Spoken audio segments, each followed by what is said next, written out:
Hi, I'm Dr. Mark Stengler from the Stengler Center for Integrative Medicine. Today I want to talk to you about the association between diabetes and weight.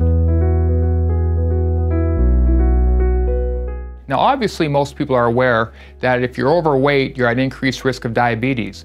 But for the majority of people with diabetes today, that is your primary cause. So if you don't lose weight, you're not going to get good control of your diabetes. We know it increases your risk of cardiovascular disease, circulation problems, brain problems such as cognitive function, dementia, increased risk of certain types of cancers, and the list goes on and on. So we've got to get that blood sugar under control. Many of you are on medications to help lower your blood sugar.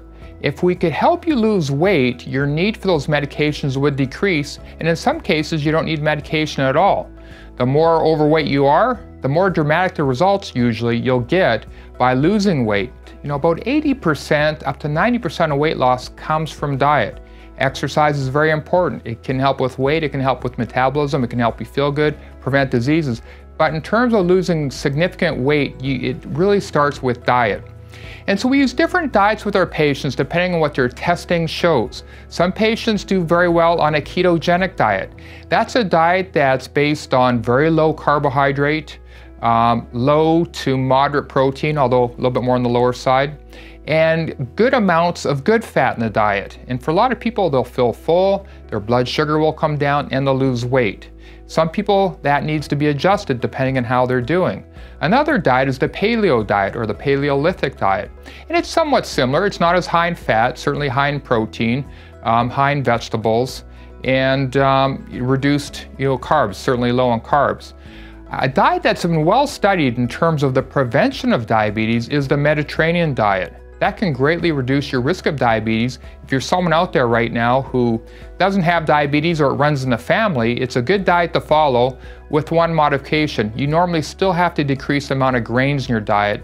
The modern grains we have in the American diet really spike blood sugar levels. Just as an example, did you know that whole wheat bread, 1 or 2 slices, will spike your blood sugar levels, your insulin levels, more than soda pop? This has been a well study. You can look on Harvard's website at the glycemic index rating. And so you got to cut down on those breads and crackers and pastas in the American diet. They're like simple sugar. And so a very effective diet that helps to reduce weight will help your insulin to work better in your body and your blood sugar levels can drop. And so that's what we focus on with patients as the primary treatment for helping them with their diabetes.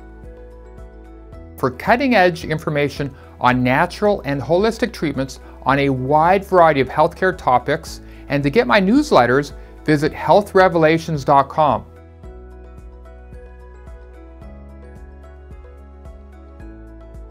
And if you want information on my private clinic, then go to markstengler.com.